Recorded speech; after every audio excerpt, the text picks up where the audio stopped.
ایک بہن کا سوال ہے کہ جب میں نماز پڑھتی ہوں تو مجھے برے خیالات آتے ہیں، شیطانی وسوسے آتے ہیں، دنیا جہان کی بری باتیں مجھے یاد آتی ہیں، تو کیا میری نماز قبول ہو رہی ہے؟ بسم اللہ الرحمن الرحیم۔ دوستو، یہ سوال صرف ایک بہن کا نہیں بلکہ بے شمار لوگوں کے دل کی آواز ہے۔ آج کے دور میں بہت سے لوگ نماز شروع کرتے ہیں تو اچانک ذہن میں عجیب و غریب خیالات آنا شروع ہو جاتے ہیں۔ کبھی دنیاوی باتیں یاد آتی ہیں، کبھی ماضی کی کوئی غلطی، کبھی بے مقصد سوچیں، اور کبھی ایسے خیالات جو انسان خود پسند نہیں کرتا۔ اس کیفیت کی وجہ سے انسان گھبرا جاتا ہے، دل پریشان ہو جاتا ہے، اور بعض اوقات تو یہ سوچنے لگتا ہے کہ شاید اس کی نماز قبول ہی نہیں ہو رہی۔ یہی پریشانی بعض لوگوں کو نماز سے دور بھی کر دیتی ہے، حالانکہ حقیقت اس کے بالکل برعکس ہے۔ نماز میں وسوسے آنا دراصل ایک عام انسانی کیفیت ہے۔ انسان کا ذہن ایک جگہ ٹھہرنے کا عادی نہیں ہوتا، وہ ہر وقت مختلف خیالات میں گہرا رہتا ہے۔ جب انسان دنیا کے کاموں میں مصروف ہوتا ہے تو اسے یہ خیالات محسوس نہیں ہوتے، لیکن جیسے ہی وہ اللہ کے سامنے کھڑا ہوتا ہے اس کا ذہن اچانک ادھر ادھر بھٹکنے لگتا ہے۔ یہی وہ لمحہ ہوتا ہے جب شیطان بھی موقع تلاش کرتا ہے اور انسان کے دل و دماغ میں مختلف وسوسے ڈالنے لگتا ہے تاکہ اس کی عبادت میں خلل ڈال سکے۔ وسوسے دراصل دو چیزوں سے پیدا ہوتے ہیں، ایک انسان کا اپنا نفس اور دوسرا شیطان۔ نفس وہ اندرونی خواہشات اور خیالات ہیں جو انسان کے اندر پہلے سے موجود ہوتے ہیں، جبکہ شیطان ان خیالات کو مزید بڑھاتا ہے اور انسان کو عبادت سے دور کرنے کی کوشش کرتا ہے۔ شیطان کا سب سے بڑا مقصد یہی ہوتا ہے کہ انسان اللہ کی عبادت میں دل نہ لگا سکے، خاص طور پر نماز میں، کیونکہ نماز مومن اور اللہ کے درمیان سب سے مضبوط تعلق ہے۔ جب انسان نماز کے لیے کھڑا ہوتا ہے تو شیطان اس پر حملہ کرتا ہے، وہ اسے مختلف چیزیں یاد دلاتا ہے، کبھی دنیاوی معاملات، کبھی ادھورے کام، کبھی بیکار خیالات، تاکہ اس کی توجہ نماز سے ہٹ جائے۔ بعض اوقات یہ خیالات اتنے شدید ہوتے ہیں کہ انسان خود پریشان ہو جاتا ہے کہ میں کیا سوچ رہا ہوں، لیکن یہ بات یاد رکھنی چاہیے کہ یہ خیالات آنا خود گناہ نہیں ہے۔ اسلام ہمیں یہ سکھاتا ہے کہ دل میں خیال آنا اور اس پر عمل کرنا دو الگ چیزیں ہیں۔ اگر کسی کے دل میں کوئی برا خیال آتا ہے لیکن وہ اس پر عمل نہیں کرتا اور اسے پسند بھی نہیں کرتا تو اس پر کوئی گناہ نہیں ہوتا، بلکہ یہ اس کے ایمان کی علامت ہے کہ وہ ان خیالات کو برا سمجھتا ہے اور ان سے بچنے کی کوشش کرتا ہے۔ احادیث میں بھی اس مسئلے کا ذکر ملتا ہے۔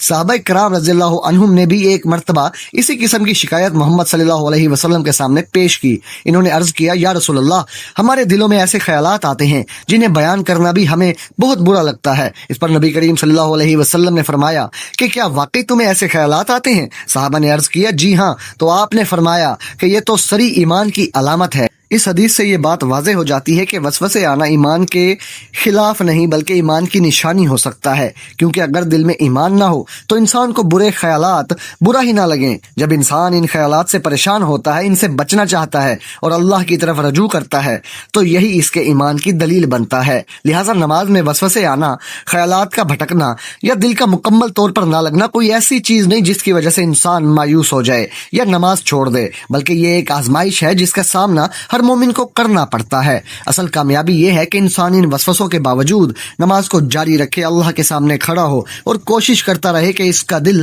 اللہ کی طرف متوجہ رہے۔ اب اس مسئلے کو صحیح انداز میں سمجھنے کے لیے ایک اہم حقیقت کو جاننا ضروری ہے، اور وہ یہ ہے کہ یہ سب شیطان کی چال ہے۔ شیطان کبھی بھی انسان کو سیدھے راستے سے عبادت چھوڑنے کا نہیں کہتا، بلکہ وہ چالاکی سے اس کی عبادت کو کمزور کرنے کی کوشش کرتا ہے۔ نماز چونکہ سب سے بڑی عبادت ہے، یہی بندے اور اللہ کے درمیان سب سے مضبوط تعلق ہے، اس لیے شیطان سب سے زیادہ حملہ بھی اسی پر کرتا ہے۔ جب بندہ اللہ کے سامنے کھڑا ہوتا ہے تو شیطان اسے چھوڑتا نہیں بلکہ اس کے دل میں وسوسے ڈالتا ہے، مختلف خیالات لاتا ہے، اسے ادھر ادھر کی باتیں یاد دلاتا ہے تاکہ اس کی توجہ ہٹ جائے اور وہ نماز کی اصل روح سے دور ہو جائے۔ اس کا مقصد یہی ہوتا ہے کہ انسان نماز کو بوجھ سمجھنے لگے، اس میں دل نہ لگے اور آہستہ آہستہ وہ اس سے دور ہو جائے۔ لیکن یہاں ایک بات بہت اہم ہے کہ اگر آپ کو نماز میں وسوسے آ رہے ہیں تو اس کا مطلب یہ ہے کہ آپ صحیح راستے پر ہیں، کیونکہ شیطان اسی کو تنگ کرتا ہے جو اللہ کی طرف آتا ہے۔ جو شخص نماز ہی نہیں پڑھتا اس کے پیچھے شیطان کو محنت کرنے کی ضرورت نہیں ہوتی۔ اس لیے وسوسوں کو اپنی کمزوری نہ سمجھیں بلکہ اسے ایک آزمائش سمجھیں جس میں آپ کو ثابت قدم رہنا ہے۔ اب سوال یہ ہے کہ ان وسوسوں کا علاج کیا ہے اور ان سے کیسے بچا جائے۔ سب سے پہلے عملی طریقہ یہی ہے کہ نماز کو جلدی جلدی ادا کرنے کے بجائے آہستہ اور سکون کے ساتھ پڑھیں۔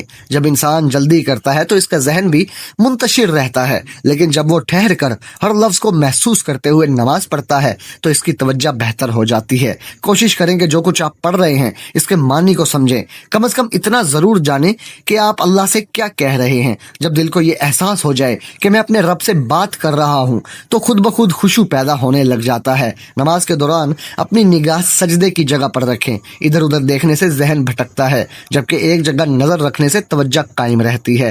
اسی طرح رکوع اور سجدے کو اطمینان کے ساتھ ادا کریں، جلدی نہ کریں، کیونکہ سکون سے ادا کی گئی نماز ہی اصل نماز ہوتی ہے۔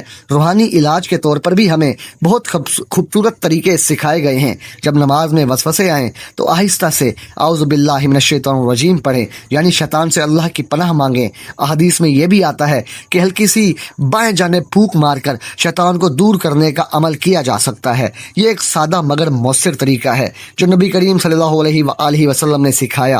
اس کے علاوہ درود شریف پڑھنا اور استغفار کرنا بھی دل کو صاف کرتا ہے اور وسوسوں کو کم کرتا ہے۔ جب انسان کثرت سے استغفر اللہ پڑھتا ہے تو اس کا دل ہلکا ہو جاتا ہے اور شیطانی اثرات کم ہونے لگتے ہیں۔ اسی طرح درود شریف پڑھنے سے دل میں سکون آتا ہے، اللہ کی رحمت نازل ہوتی ہے جو وسوسوں کے اثر کو کم کر دیتی ہے۔ ذہنی طور پر بھی خود کو تیار کرنا بہت ضروری ہے۔ نماز سے پہلے کچھ لمحے سکون سے بیٹھے اپنے ذہن کو دنیاوی خیالات سے نکالیں اور یہ نیت کریں کہ میں اب اللہ کے سامنے کھڑا ہونے جا رہا ہوں۔ کوشش کریں کہ نماز سے پہلے موبائل فون، سوشل میڈیا اور غیر ضروری مصروفیات سے خود کو دور رکھیں، کیونکہ یہ چیزیں ذہن کو منتشر کر دیتی ہیں اور نماز میں توجہ قائم رکھنا مشکل ہو جاتا ہے۔ اب اگر ہم عام غلطیوں کی بات کریں تو سب سے بڑی غلطی یہ ہے کہ لوگ وسوسوں سے ڈر جاتے ہیں۔ وہ سمجھتے ہیں کہ شاید ان کی نماز خراب ہو گئی یا اللہ ناراض ہو گیا، حالانکہ ایسا نہیں۔